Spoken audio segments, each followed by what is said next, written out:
ओ नमः मित्रों, प्लीज संस्कृत से चैनल में आप सभी का हार्दिक स्वागत एवं अभिनंदन करती हूँ।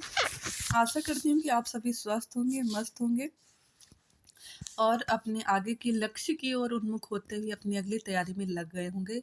सीटेट का रिजल्ट आ गया है। बहुत से अभ्यर्थी और बहुत से क्या मैं मेरा मानना है कि आप सभी अभ्यर्थी लगभग सफल हो गए होंगे। यदि किसी कारण से आप असफल हुए हैं, आप नहीं उत्तीर्ण कर पाए हैं, तो निराश होने की कोई ज़रूरत नहीं है, क्योंकि जब आप एक बार असफल होते हो ना, तो अगली बार आप और अच्छी तैयारी करते हो और अच्छे अंकों के साथ उत्तीर्ण होते हो और अपने आत्मविश्वास को रखते हुए कि मैंने जहाँ जहाँ इस बार गलती की है, नेक्स्ट परीक्षा में उससे भी बेहतर करने का प्रयास करूँगा और अपनी कमियों को सुधारूँगा। इस तरीके से संकल्प लेते हुए आप अपने लक्ष्य पर लग जाइए। यदि आपने सीटेट परीक्षा उत्तीर्ण कर ली है, तो अगली तैयारी एस टेट या DSSB की तैयारी, जो भी आप करना चाहते हैं, जिस भी चीज़ की तैयारी, वो आप करते रहिए। क्योंकि जब आप गैप दे देते हो ना, तो बहुत सारी चीज़ें जो होती हैं पीछे छूट जाती हैं। इसलिए निरंतरता और नियमितता को बिना त्यागे आप अपनी तैयारी में लग जाइए।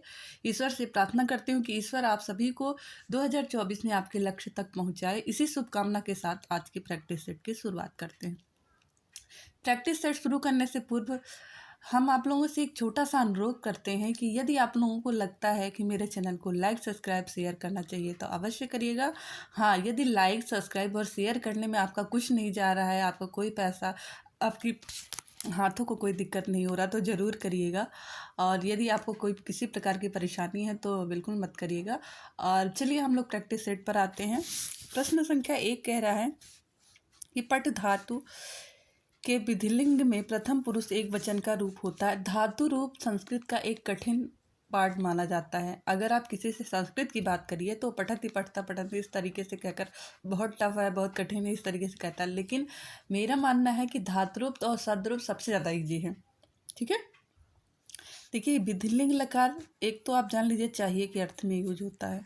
ठीक है, उसके अलावा विधिलिंग लकार में ए की मात्रा आप देखिए तो इसकी पहचान है। ए की मात्रा रहे तो आप समझ जाइए कि 99% जगह ए की मात्रा, जैसे पठेत, पठेताम, पठेयु, पठेत, पठेत, पठेयम, पठेयो, पठेम, इस तरीके से आपको ए की मात्रा दिखेगी। तो वहाँ 90, जब ये क्लू है, जब आपको कुछ ना आए तो आप इस तरीके से गेस कर, जब आप गेस करके प्रश्नों पर टिक करते हैं तब अब ये ट्रिक अपना सकते हैं।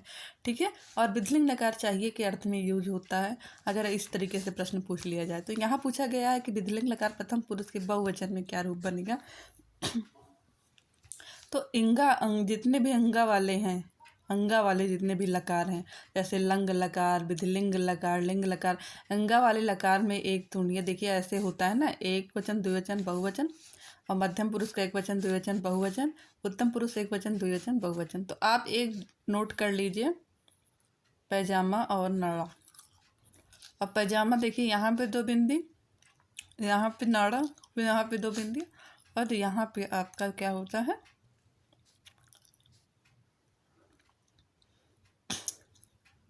एक आपका यहाँ पर भी आपका होगा, है ना। तो इस तरीके से पैजामा, नाड़ा, आधा नाड़ा याद कर लीजिए तो आपका इस तरीके से होगा। यानी कि जितने भी लिंग मतलब अंगा से अंत होने वाले जितने भी लकार हैं, उसमें इस तरीके से आप ट्रिक अपना सकते हैं। ठीक, ये बहुत अच्छी ट्रिक है, आप लोगों को हम बता रहे हैं, थोड़ा सा धैर्य रखिए। तो देखिए यहाँ पर पैजामा नाड़ी का मतलब है कि विसर्ग यहाँ होगा, बीच में ऐसे हलंत लगा होगा, यहाँ विसर्ग होगा। हलंत विसर्ग बहुत भूलता है, आप रटे भी रहते हैं तो भी, और यहाँ पे ऐसे ऐसे आपका हलंत होगा यहाँ पर।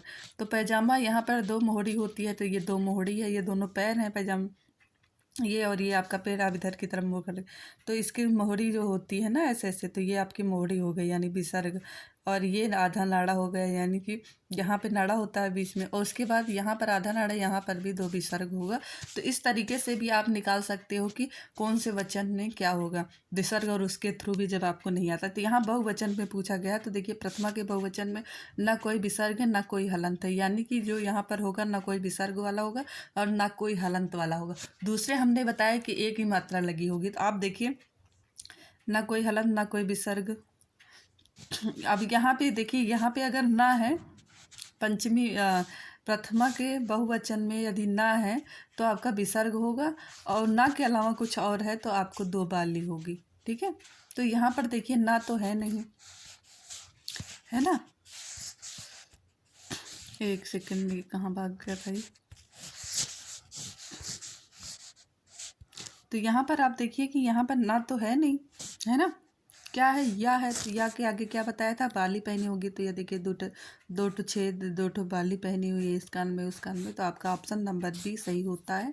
और अगर आप पढ़ के भी देखेंगे तो पठेत पठेताम पठेयु पठे, इस तरीके से रूप पलटा है। पठेत पठेताम पठेयु पठे पठेतम पठेत पठेयम पठेयु पठेम, इस तरीके से रूप चलता है विकलिंग नकार का।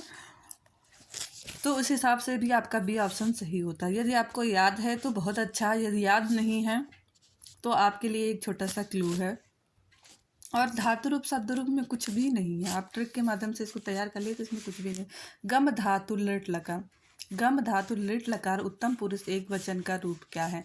तो लिट लकार का ऐसे यल याद कर लीजिए। यल मतलब प्रथमा द्वितीय, एक वचन द्विवचन बहुवचन, एक वचन द्विवचन बहुवचन, एक वचन द्विवचन बहुवचन। ये एल का मतलब है कि जहाँ जहाँ ये एल है वहाँ वहाँ विसर्ग लगेगा। देखिए यहाँ से होके गुजरा, इसमें विसर्ग लगेगा, इसमें विसर्ग रहेगा और इसमें विसर्ग, 3 जगह ये और एक 4 जगह विसर्ग लगता है। ठीक है, कौन से लकार में, लिट लकार में। कौन सी लकार में, लिट लकार में, है ना। तो आपने देखा कि यहाँ 3 जगह ये, यानी कि मध्यम पुरुष के तीनों, मध्यम पुरुष, उत्तम पुरुष, द्विवचन, प्रथम पुरुष, इसमें द्विवचन में तीनों में लगेगा और उत्तम पुरुष के बहुवचन में आपका ये विसर्ग लगेगा। ठीक है, ये विसर्ग और जो गड़बड़ी करते हैं। बाकी आपको रूप याद है। अब देखिए कहाँ विसर्ग लगा हुआ। यहाँ पूछा गया उत्तम पुरुष का एक वचन, तो उत्तम पुरुष के एक वचन में ना कोई विसर्ग है ना कोई हलंत है। अब देखिए ऐसा कौन सा है जिसमें ना कोई विसर्ग है ना कोई हलंत है। देखिए ट्रिक के माध्यम से ही काट दीजिए। इसमें विसर्ग हलंत लगा हुआ ये भी नहीं होगा, इसमें हलंत लगा हुआ ये भी, इसमें हलंत लगा, एक ही बचा है जिसमें हलंत या विसर्ग नहीं है, गमिष्यामी। तो गमिष्यामी ही सही होगा। लेकिन अगर आपको याद है, और एक पहचान और है लिट लकार की, कि बीच में ये वाला सा हो ये वाला सा हो, तो समझ लेना कि 99% आपका क्या है। तो कुछ ट्रिक है जिनके माध्यम से आप पहचान सकते हैं कि ये मध्यम उत्तम पुरुष ये लिट लकार का है। अगर सा देखिए तो लिट लकार का है, ये गेस कर लिया आपने। अगर ये पूछे कि कौन से पुरुष कौन सा वचन है, तो आपको हमने एल बता दिया। एल याद रखिए, इससे आपको कोई गड़बड़ी नहीं होगी। बहुत आसानी से आप पहचान लोगे कि कौन से विभाग, कौन से पुरुष का है, कौन से वचन का है। ठीक है, और ऑप्शन नंबर बी आपका सही होता है। चलिए अगले प्रश्न पर आते हैं। प्रश्न संख्या 3। प्रश्न संख्या 3 कह रहा है कि हन धातु में वर्तमान काल में प्रथम पुरुष एक वचन का शुद्ध रूप होता है। हन धातु को प्रथम एक वचन, तो हन धातु का, हन का मतलब होता है मारना। हन धातु का रूप इस तरीके से चलता है, हंति हता घ्रंति। क्या चलता है, हंति हता घ्रंति। आपका रूप क्या चलता है, हंति हता घंति। तो यहाँ पर हंति देखिए, जबकि आधा ना वाला अक्सर करके आपका जो है दो बहुवचन में होता है, लेकिन जो है यहाँ पर दूसरी तरीके से रूप चलता है। हन का धातु का रूप चलता है हंति हता घ्नन्ति, हन में हनवा हनमा, इस तरीके से रूप चलता है। तो यहाँ पर बी ऑप्शन आपका सही होता है। और हन धातु इम्पॉर्टेंट है क्योंकि इसका थोड़ा अलग टाइप का रूप चलता है। चलिए अगले प्रश्न पर आते हैं। प्रश्न संख्या 4। प्रश्न संख्या 4 कह रहा है निम्नलिखित में शुद्ध वाक्य कौन सा है। यूयं पुस्तकम पठत आवां पुस्तकम पठत त्वं पुस्तकम पठत। तो एक चीज़ देखिए कि जो करता है, जिस पुरुष जिस वचन में होगा उसी वचन उसी पुरुष में क्रिया भी होगी। तो यहाँ पे देखिए यूयाम जो है, यूयाम कौन से है, त्वं यूयायुवम अहम आवाम, ये मध्यम पुरुषवाची सर्वनाम। तुम मध्यम मैं उत्तम, हम उत्तम तुम, मैं उत्तम तुम मध्यम, तुम जो है वो मध्यम पुरुषवाची सर्वनाम है। युवा मध्यम पुरुष का बहुवचन है, तो इसका मतलब मध्यम पुरुष बहुवचन की आपकी क्रिया भी रहेगी। तो पठति पठता पठन्ति पठसी पठता पठत युयाम पठत। यहाँ पर देखिए युयाम, देखिए सही है कि नहीं।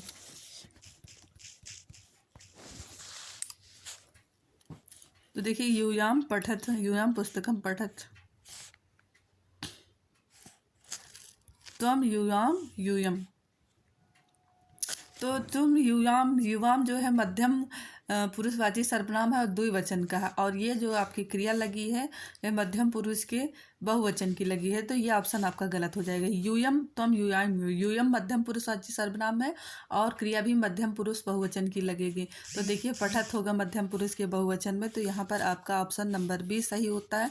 चलिए अगले प्रश्न पर आते हैं। प्रश्न संख्या 5। प्रश्न संख्या 5 कह रहा है इनमें से शुद्ध है। और देखिए कि जो आपका संस्कृत का अनुवाद होता है ये भी करना कोई कठिन काम नहीं है।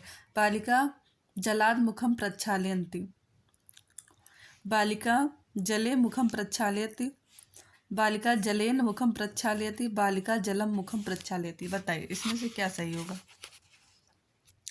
बालिका जलम मुख से प्रक्षालयति, बालिका जलात जल से मुख को धोती है, बालिका जले मुखम प्रक्षालयति जल के द्वारा मुख से धुलते है, जलम जले जलान। इसमें से कौन सा आपका शुद्ध होगा। इसमें से आपका शुद्ध क्या होगा। बालिका जलम मुखे प्रक्षालयति, बालिका जलम मुखे प्रक्षालयति, तीनों चारों ऑप्शन में आपका कौन सा शुद्ध होगा। चलिए बताइए।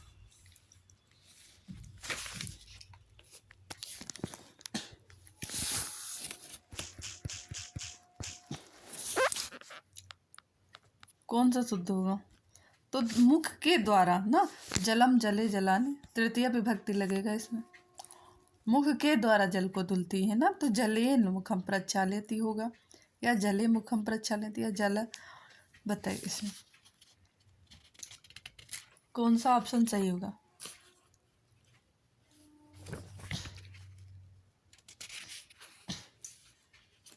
बताइए इसमें कौन सा प्रश्न संख्या 5 का कौन सा उत्तर सही होगा। प्रश्न संख्या 5 का उत्तर कौन सा सही होगा। तो बालिका जलात मुखम प्रक्षालयति यह सही है, क्योंकि जल से मुख को धोती है ना, तो जल से मुख को धो रही है, इसलिए यहाँ पे बालिका जलम जलात मुखम प्रक्षालयति ऑप्शन नंबर ए सही होगा। चलिए अगले प्रश्न पर आते हैं। प्रश्न संख्या 6। प्रश्न संख्या 6 कह रहा है एको रसा करुण निमित्त भेदात उक्ति है। अब ये जो है ग्रंथ से लिए गए हैं प्रश्न, साहित्य से पूछा गया है कि एको रसा करुण निमित्त भेदात, एक ही रस करुण है और जिसके अनेक भेद हैं। तो ये कहाँ से लिया गया है। तो ये आपका उत्तराम चरितम से लिया गया। तृतीय अंक के अंत में जो है ये श्लोक आया है कि एक ही रस करुण है जो सब अलग अलग रूपों में प्रकट होता है। ये आपका ऑप्शन नंबर सी सही होता है। इस पर ज़्यादा समय नहीं व्यस्त करेंगे। चलिए प्रश्न संख्या 7। ओ प्रश्न संख्या 7 कह रहा है कि ओ के उपरांत यदि कोई स्वर आवे तो उसके स्थान पर हो जाता है। ओ के बाद यदि कोई स्वर आए, तो आपने आयादी संधि पढ़ा होगा कि ए के बाद कोई स्वर आए तो ए के बाद कोई स्वर आए तो आए, ओ के बाद कोई स्वर आए तो और आओ के बाद कोई स्वर आए तो आ हो जाता। तो यहाँ ओ पूछा गया है, तो ओ के बाद अगर कोई स्वर आएगा तो आपका औ होगा, ऑप्शन नंबर सी होगा। और ये अगर पूछ लिया जाए किस संधि का नियम है, तो ये आपकी आयादी संधि का नियम है। अगर पूछ लिया जाए आयादी संधि किस संधि का भेद है, तो ये स्वर संधि का भेद है। चलिए इसका सूत्र पूछ लिया जाए तो सूत्र होगा एच ए यावा। अगला प्रश्न देखिए, प्रश्न संख्या 8। प्रश्न संख्या 8 और आज का आखिरी प्रश्न है। वाक धन ईसा, वाक धन ईसा वागीसा में संधि का सूत्र है। वाक धन ईसा वागीसा में संधि का सूत्र है, यानी कि जो वाक धन ईसा से कौन सी संधि हुई है और उस संधि का सूत्र क्या है। तो आपका आपने जशत्व संधि पढ़ा होगा, जिसका सूत्र है झलाम जसंतो है, झलाम जसो अंते। तो इस सूत्र से संबंधित है ये, ऑप्शन नंबर बी आपका सही होता है। नमो नमः मित्रों, आशा करती हूँ कि आप बिना किसी अवसाद में आए हुए, यदि आप बिना किसी प्रकार के अपने मन में भ्रम को पाले हुए आगे की परीक्षा की ओर आप लग गए होंगे, और लगना भी चाहिए। ईश्वर आप सभी को आपको उचित मार्ग प्रशस्त करे। इसी शुभकामना के साथ आज के प्रैक्टिस को समाप्त करते हैं। चैनल को लाइक सब्सक्राइब एवं शेयर करके अवश्य जाइएगा। नमः संस्कृताय, नमो नमः।